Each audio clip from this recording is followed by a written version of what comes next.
Class 11-এর physics পড়া শুরু করার আগে ক্যালকুলাস নিয়ে যা যা জিনিস জানা দরকার সেটা নিয়ে আমরা এই ভিডিওতে আলোচনা করব।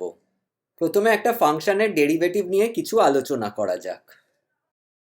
একটা ফাংশন fx এর ডেরিভেটিভকে লেখা হয় df/dx অথবা f'(x).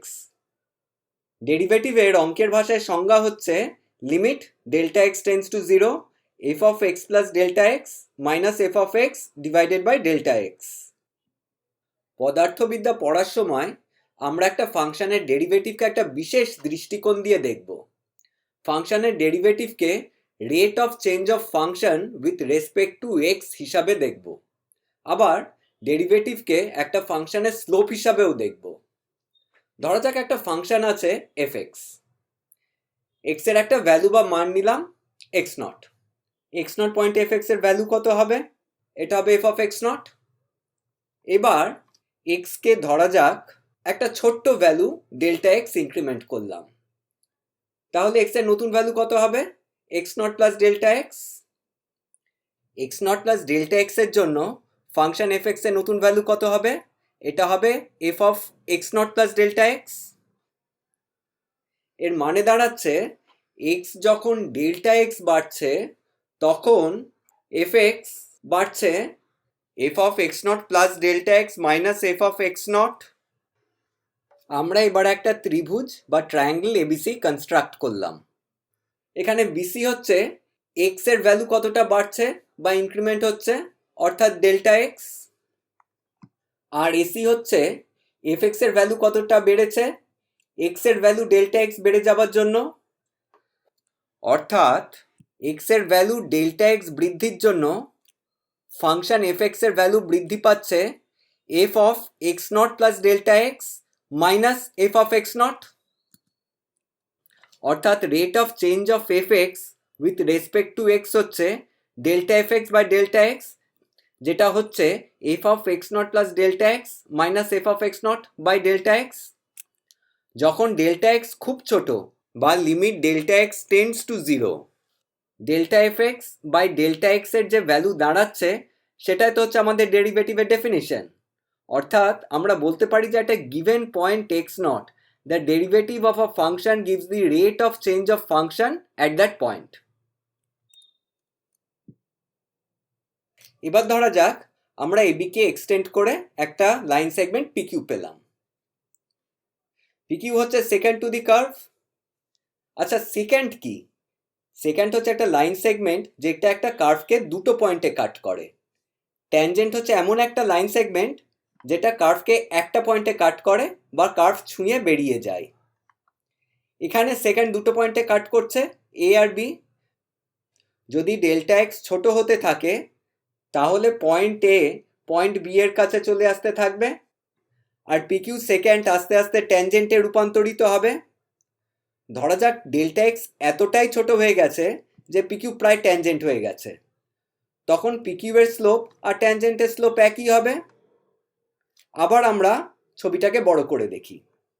PQ by BR slope হচ্ছে ট্যান থিটা, যেটা হচ্ছে এসি বাই বিসি, অর্থাৎ ট্যান থিটা হচ্ছে equal to f(x0 + Δx - f(x0) / Δx। আবার যখন limit Δx tends to 0, by definition এটাই হচ্ছে ফাংশনের ডেরিভেটিভ। অর্থাৎ আমরা বলতে পারি slope of a function at a given point is the derivative of the function at that point.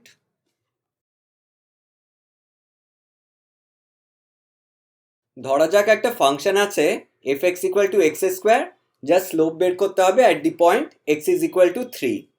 ফাংশনটা হচ্ছে f(x = x², তাহলে ফাংশনের ডেরিভেটিভটা হবে 2x।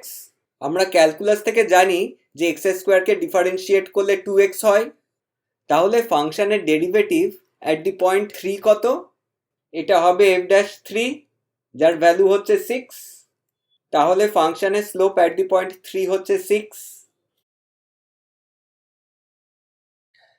আমাদের কাছে একটা সার্কেল আছে যার রেডিয়াস হচ্ছে 3 সেন্টিমিটার। যদি রেডিয়াস 0.0001 সেন্টিমিটার বাড়ে তাহলে এই সার্কেলের এরিয়া কতটা বাড়বে? আমরা জানি এরিয়া অফ আ সার্কেল হচ্ছে পাই আর স্কোয়ার।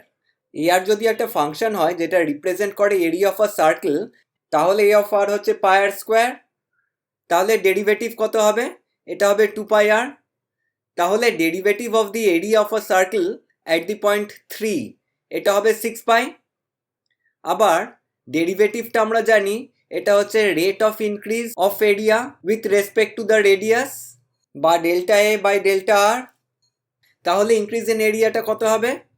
এটা হবে 6 pi into delta R, that is equal to 0.0006 pi. এবার যদি আমরা পায়ের স্কোয়ার ব্যবহার করে দুটো এরিয়ার ডিফারেন্স বের করি, তাহলে দেখব যে এটাও আসছে প্রায় 0.0006 পাই।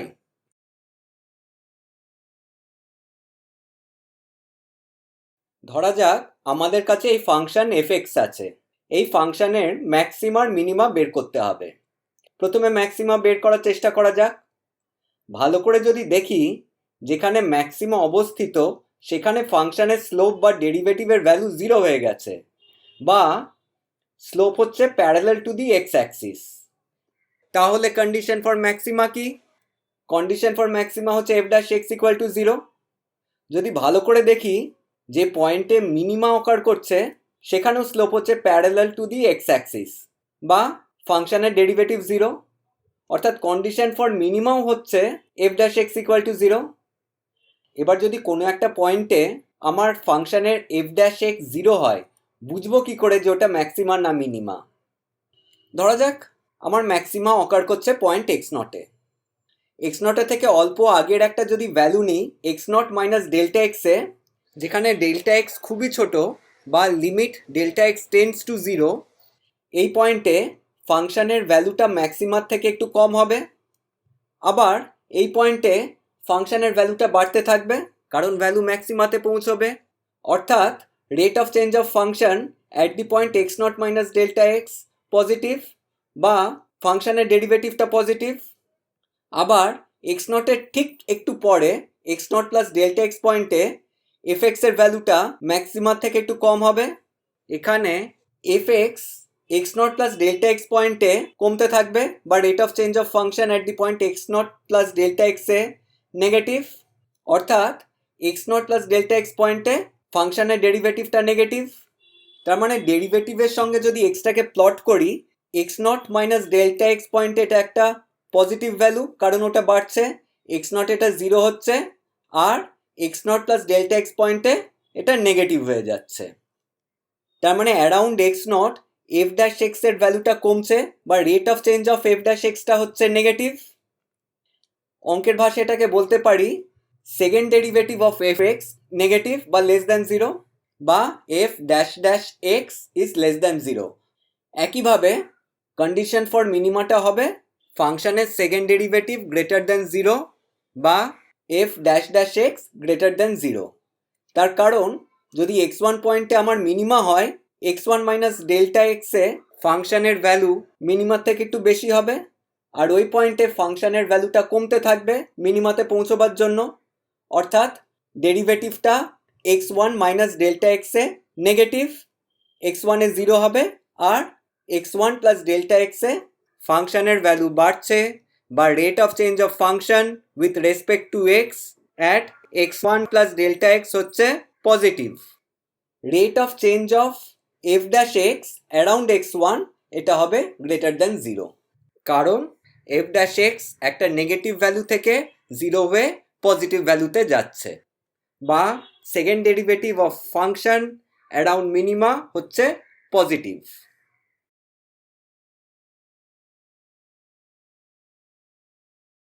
ধরা যাক আমাদের একটা function F X equal to 2x square plus 3 এর ম্যাক্সিমা মিনিমা বের করতে হবে। এফ এক্সটা কত? এফ এক্স হচ্ছে 2x স্কোয়ার প্লাস 3। আমরা জানি ম্যাক্সিমা মিনিমার জন্য F dash x equal two 0। F dash x কত? 2x স্কোয়ার প্লাস 3 এর, এটা হচ্ছে 4x, কারণ এক্স স্কোয়ারের ডেরিভেটিভ হচ্ছে 2x। তার মানে 2 ইন্টু এক্স স্কোয়ারের ডেরিভেটিভ হবে 2 into 2x, that is equal two 4x, আর 3টা হচ্ছে কনস্ট্যান্ট যার ডেরিভেটিভ 0। তাহলে ম্যাক্সিমার মিনিমাতে 4x equal to 0 or x is equal two 0। এবার আমাদের বুঝতে হবে x ইজ ইকুয়াল টু 0 যে ভ্যালুটা বেরোলো এটা ম্যাক্সিমা না মিনিমা। তাহলে আমরা সেকেন্ড ডেরিভেটিভটাকে বের করব। সেকেন্ড ডেরিভেটিভ কত হবে? এফ ড্যাশ এক্স হচ্ছে 4x, তাহলে এফ ড্যাশ ড্যাশ এক্স হচ্ছে 4। 0 পয়েন্টে সেকেন্ড ডেরিভেটিভের ভ্যালুটা কত? যেহেতু এটা কনস্ট্যান্ট, এটারও ভ্যালু 4 হবে, যেটা হচ্ছে গ্রেটার দ্যান 0। তার মানে যে point x is equal two 0 বের করলাম, এটা হচ্ছে একটা মিনিমা।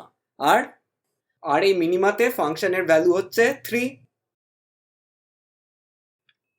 আমরা ইন্টিগ্রেশনকে সামেশন হিসাবে ভাবতে পারি। ডিফারেন্সিয়াল ক্যালকুলাসে যে ডেল্টা এক্স বা ডিএক্স গুলো নিয়ে কাজ করছিলাম, সেগুলো একত্রিত করে সম্পূর্ণ ভ্যালুটাকে বের করাই হচ্ছে ইন্টিগ্রেশন। ধরা যাক একটা গ্রাফ আছে এফ এক্স, যার নিচের এরিয়া বা ক্ষেত্রফল বের করতে হবে পয়েন্ট এ আর বির মাঝখানের অংশে। বের করার জন্য আমরা ছোট ছোট রেক্ট্যাঙ্গেলে গ্রাফের নিচের অংশটাকে ভেঙে নিলাম। ধরা যাক প্রত্যেক রেক্ট্যাঙ্গেল হচ্ছে ডেল্টা এক্স চওড়া বা এর উইডথ হচ্ছে ডেল্টা এক্স। এক্সআই পয়েন্টে এর উচ্চতা বা হাইট হচ্ছে এফ অফ এক্সআই, কারণ রেক্ট্যাঙ্গেলের উচ্চতা হচ্ছে 0 থেকে ফাংশনের ভ্যালু অবধি, আর ফাংশনের ভ্যালু হচ্ছে এফ অফ এক্সআই। এক্সআই পয়েন্টে যে রেক্ট্যাঙ্গেলটা আছে তার এরিয়া হবে হাইট ইন্টু উইডথ বা F of XI into delta x. তাহলে পুরো গ্রাফের নিচের অংশের এরিয়া হবে রেক্ট্যাঙ্গেলগুলোর এরিয়ার সামেশন বা যোগফল। অঙ্কের ভাষায় এটাকে লিখব summation of F of XI into delta X, আর সামেশন হবে এক্সআই এর ভ্যালু এ থেকে বি পর্যন্ত। ডেল্টা এক্স যত ছোট হবে তত নির্ভুল হবে এরিয়াটা। তাহলে কি হবে?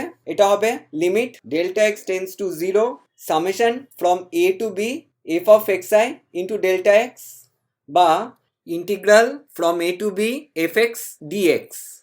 ইন্টিগ্রেশন হচ্ছে আবার অ্যান্টি ডেরিভেটিভ। ফাংশন এফ এক্সকে ইন্টিগ্রেট করে যদি ফাংশন এ পাই, তাহলে ফাংশন একে ডিফারেন্সিয়েট করে ফাংশন এফ এক্স পাবো। প্রশ্ন হচ্ছে এটার কারণ কি? এটা বোঝার জন্য আমরা আগের উদাহরণটাকেই নিই।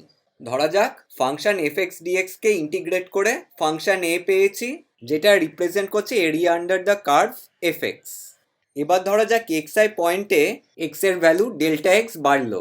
এক্স এর ভ্যালু ডেল্টা এক্স বাড়ার জন্য আমার এরিয়া কতটা বাড়লো? এটা হবে পিঙ্ক রেক্ট্যাঙ্গেলটা, এটাই আমার ডেল্টা এ বা ডি এ, আর এই ডি এর ভ্যালুটা কত? এটা হচ্ছে এরিয়া অফ দ্য রেক্ট্যাঙ্গেল, যেটা হচ্ছে এফ এক্স ইন্টু ডিএক্স। তার মানে delta A is equal to F of X I into delta X, বা DA is equal to F X into DX. দুদিক দিয়ে যদি ডিএক্স দিয়ে ভাগ করি, তাহলে DA by DX equal to F X, বা ফাংশন এ এক্স এর ডেরিভেটিভ হচ্ছে এফ এক্স। এই কারণে ইন্টিগ্রালকে অ্যান্টি ডেরিভেটিভ হিসাবেও দেখতে পারি। এর মানে এটাও দাঁড়ায় যে একটা ফাংশন এফ এক্স এর ইন্টিগ্রাল বের করা মানে হচ্ছে এরকম আর একটা ফাংশন এ এক্স কে খুঁজে বার করা যার ডেরিভেটিভ হচ্ছে এফ এক্স।